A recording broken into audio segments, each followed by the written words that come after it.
Chaque foyer a besoin d'élever un autel. Les autels seront toujours les seules passerelles entre la chambre du surnaturel et le royaume du naturel. C'est une piste d'atterrissage surnaturel ou une plateforme où l'humanité et la divinité se rencontrent sur un terrain légal. Ce qui signifie que les hommes sont ceux qui invitent des esprits comme Dieu à opérer dans notre monde sur un terrain légal. Cela, mon ami, est un autel.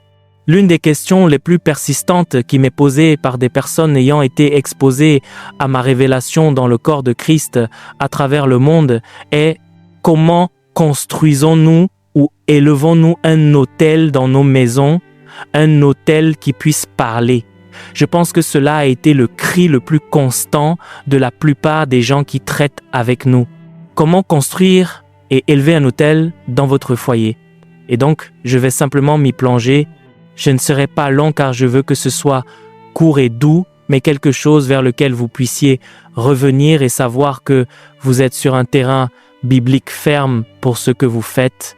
Les autels sont aussi vieux que la Bible. Aussi longtemps qu'il y a eu une civilisation humaine, il y a eu des autels. Un autel agit comme une ambassade diplomatique. L'autel opère avec le même type de dynamique, de sorte que si vous voulez avoir des engagements et des affaires avec le royaume de Dieu, alors vous devez passer par son ambassade ou par un autel qui est dédié à Dieu afin que ce type d'échange puisse avoir lieu. Les autels sont donc très importants pour la vie de l'esprit. Nous allons donc parler de la manière de construire et d'élever un autel. Je pense donc que le meilleur endroit pour commencer, l'endroit fondamental, est celui où nous définissons le mot autel, car nous pouvons supposer que tout le monde comprend ce qu'est un autel. Ils en ont peut-être vu dans la Bible, mais n'ont jamais pleinement compris cela, particulièrement dans son application pratique à la vie sur Terre aujourd'hui. Un autel est une piste d'atterrissage surnaturelle ou une plateforme où l'humanité rencontre la divinité sur des terrains légaux. Un autel est aussi un lieu d'échange. C'est un lieu de sacrifice et c'est un lieu de rencontre. Ainsi, chaque fois que vous voyez un autel dans la Bible, toutes ces nuances de notre définition sont en train de se produire. Ainsi, Dieu, dans son génie et dans son désir de rester fidèle à sa parole, doit honorer la voie de l'autel comme la seule voie par laquelle il pourrait légalement entrer en relation avec l'homme sur des terrains légaux, parce qu'il passe par une infrastructure établie et convenue appelée un autel qui est, par coïncidence, élevé par un homme, ce qui signifie que les hommes sont ceux qui invitent des esprits comme Dieu à opérer dans notre monde sur des terrains légaux. Cela, mon ami, est un autel. Chaque foyer a besoin d'élever un autel. Ma femme et moi vivions dans un endroit très luxueux appelé le Mark. Si vous avez déjà été à Scottsdale, en Arizona, vous savez ce qu'est le Mark. C'est l'endroit où il faut être, mec. Puis un jour, nous avons commencé à envisager d'acheter notre propre maison. Camilla finit par chercher un appartement qui était toujours beau, mais un peu moins cher. La parole du Seigneur m'est venue d'une manière très intéressante et le Saint-Esprit m'a dit « alors tu la déménages ». Et c'est la façon dont il l'a dit, comme s'il feignait l'ignorance, comme s'il n'était pas au courant. Alors, le Saint-Esprit a dit « es-tu conscient que dans cette maison pour laquelle vous êtes tous les deux enthousiastes, il n'y avait pas de place pour un autel pour moi dans cet endroit ?» Et mon Dieu, cela m'a frappé comme une tonne de briques. Il n'y en avait pas. Et le Seigneur m'a dit, sais-tu que cet autel que tu as construit pour moi, juste à la porte, alors que tu entres dans ton espace de vie, au Mark, est ma pièce préférée dans ta maison? Il ne me laissait pas partir facilement. Il dit, cela ne peut pas être, parce que tu es sur le point d'échanger mon autel pour économiser $1 500.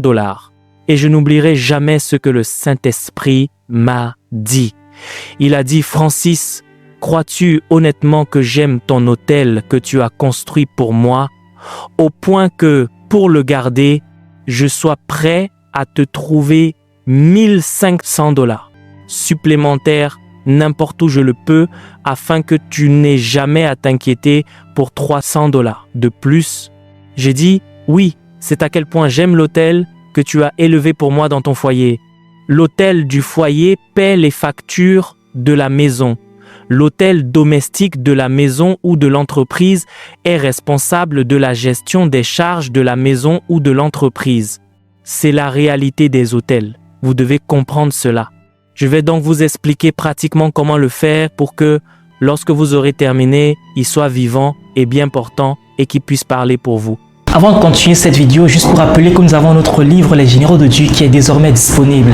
Si vous voulez connaître plus sur les Généraux de Dieu, si vous voulez connaître leur histoire, qu'est-ce qu'ils ont fait pour avoir cette onction, comment ils ont fait, quelle est leur routine spirituelle, et donc ces 25 biographies, le lien dans la description de cette vidéo pour pouvoir télécharger le livre rapidement. Que Dieu vous bénisse abondamment. Il peut payer vos factures.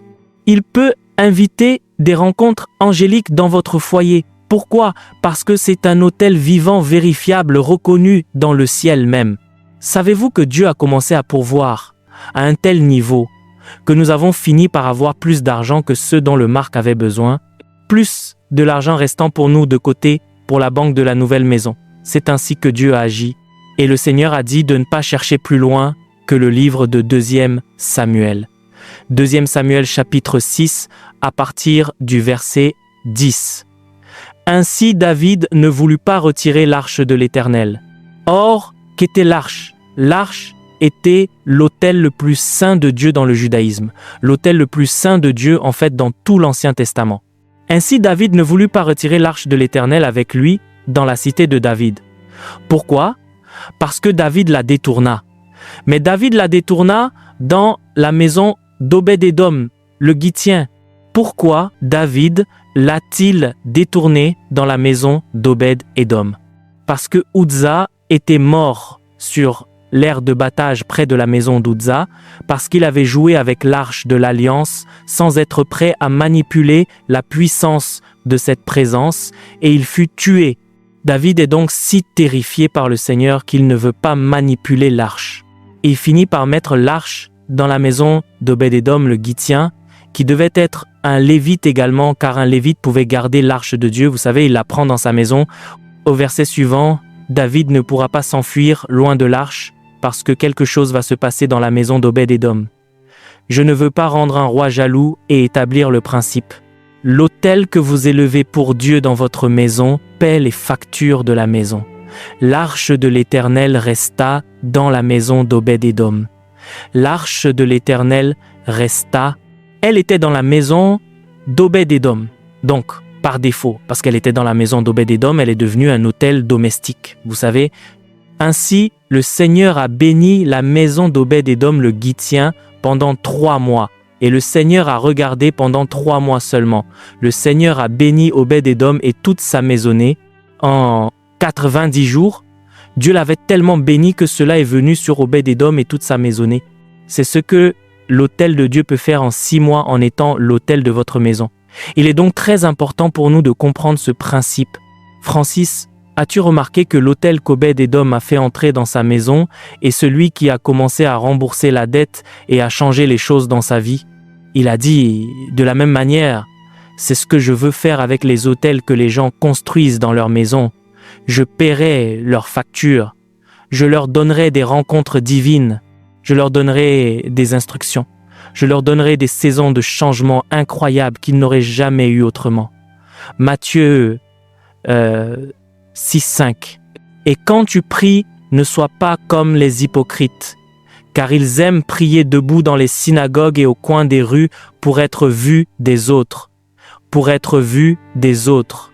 Et puis il dit, mais quand tu pries, entre dans ta chambre, ferme ta porte et prie ton Père qui est dans le lieu secret. Alors ton Père, qui voit ce qui est fait en secret, te récompensera ici. Dans ces 3 versets réside la nomenclature, la technologie spirituelle sur la façon de construire un autel dans votre maison et de l'élever de manière à ce qu'il commence à parler et à être vivant pour vous, afin qu'il puisse opérer des miracles pour vous. Et je vais vous guider à travers cela. De la Genèse à l'Apocalypse, la Bible présente Dieu comme étant à la fois personnel et collectif, quelqu'un qui désire une relation sincère et intime avec sa création, et puisque c'est Dieu qui désire une relation avec nous, avec ses enfants, vous savez, Dieu est l'hypocrisie et la duplicité dans n'importe laquelle de nos relations. Il veut que tout ce que nous avons avec lui soit authentique. Par ce genre de philosophie et de pensée de Dieu, nous arrivons à la manière dont nos autels sont élevés et construits afin que nous ne soyons pas trouvés avec la maladie des pharisiens et des sadducéens qui aimaient montrer qu'ils faisaient des prières pieuses alors qu'ils étaient loin de Dieu. Ce n'est pas le but. Nous voulons avoir une réelle rencontre avec Dieu et être capable de voir un autel élevé dans une maison qui puisse parler comme jamais auparavant. Alléluia. Voici donc ce qu'on nous dit sur l'architecture de la construction et de l'élévation d'un autel. Matthieu 6,6 déclare « Mais quand tu pries, entre dans ta pièce la plus privée. » Cette métaphore de la pièce la plus privée est probablement l'architecture la plus importante pour construire un autel qui puisse parler pour vous, payer les factures de la maison et changer votre vie.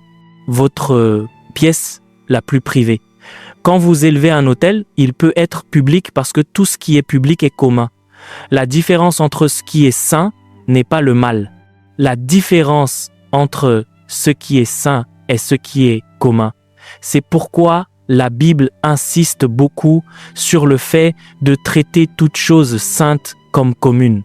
D'accord? C'est ce qui a mis Dieu en colère parce que quelque chose de saint signifie dédié, sanctifié, alors que commun signifie non dédié, ouvert à l'interprétation de tout le monde. Ce n'est pas un autel. Un autel doit être dans une pièce la plus privée. Mais qu'en est-il si je n'ai pas beaucoup de place dans ma maison, je n'ai pas de pièces supplémentaires? Alors allez vous chercher des rideaux et ces rideaux à 4 pans. Et vous feriez mieux de vous mettre derrière les rideaux, parce que l'autel vivra derrière les rideaux, parce que c'est là que c'est le plus privé.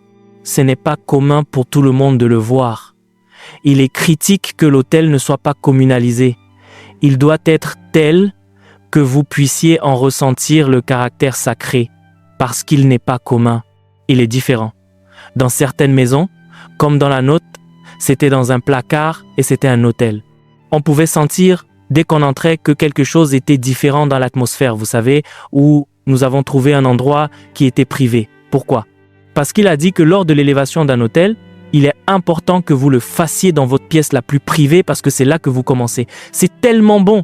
Il est donc très important de comprendre cette architecture, à savoir que vous devez avoir votre autel non pas pour la consommation publique, mais là où il n'est pas facilement manipulé, facilement profané, parce que les gens peuvent y aller, parler, rire et discuter sans même se rendre compte d'où ils sont assis devant l'autel.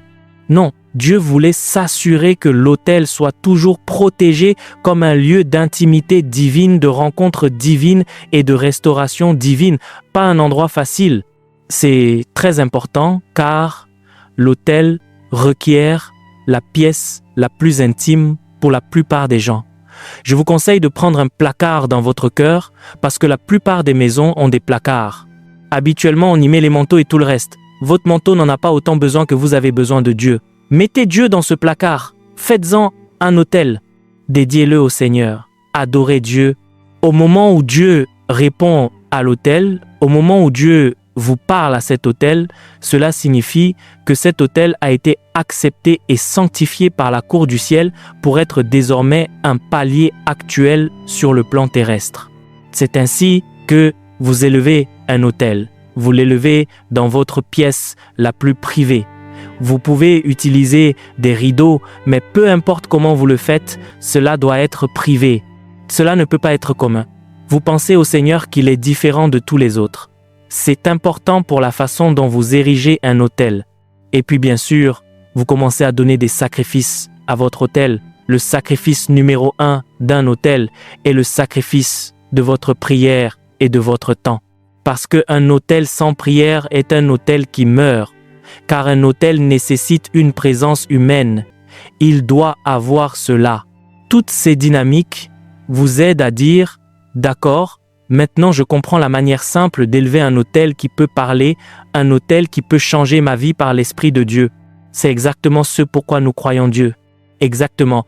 Donc, comme je l'ai déjà déclaré, c'est ainsi que vous construisez et élevez un autel dans votre foyer, dans votre maison, dans votre travail, et vous pouvez élever un autel si vous savez quoi chercher et si vous vous assurez que vos modèles sont au bon endroit.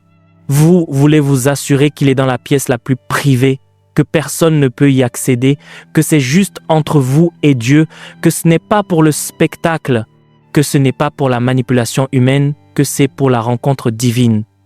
Alors, vous verrez la main de Dieu dans le pays des vivants comme jamais auparavant. Au nom de Jésus, je prie. Amen.